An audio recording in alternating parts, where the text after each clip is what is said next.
Žiūrėkit, elementarus dalykas, ar ne? Mano vaikas dabar yra ant šitos lentos. Kaip ir tai nėra iki galo saugu dėl to, kad jisai nėra niekom prikabintas, jisai neturi šalmo, jisai neturi kažkokio apsaugų ant kojų, ką šiaip ir reikėtų turėti, jeigu mes važiuotumėm į tokią pramogą uždaroje patalpoje, kurios būna mokamas. Tai ką aš noriu pasakyti? Tu važiuoji savo su šeima dviračiu, sustoji, nu gerai, vaikas nori labai palaipėti, ir mergaitės čia laipėjo kažkuria diena, ir berniukai.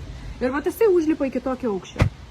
Ir jūs jam leidžiat lipti, nes jisai jau 15 minučių labai gerai laipė. Ir įsivaizduokit, jisai dabar atkimba jo rankos ir jisai nukrenta ant nugaros, ar ant kojos sulenktos, ar ant alkūnės. Ir jisai realiai bet kurią minutę gali patirti traumą. Bet kurią minutę. Rankos lūžį, rankos išnarinimą, kojos lūžį, kojos išnarinimą, stuburo slankstelio kažkokį nutrūkimą, ar ten raiščių plyšimą.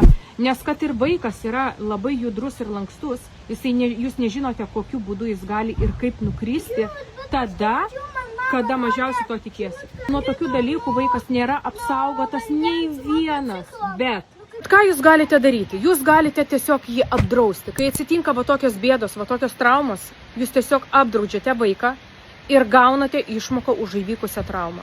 Taip, draudimo pinigai, kuriuos jūs mokėsite, jo neapsaugos nuo pačios traumos, bet žinot, nuo ko apsaugos? Kad jūs, kai gausite išmoką, jūs turėsite galimybę, būdama su juo namie, padengti visus įsipareigojimus.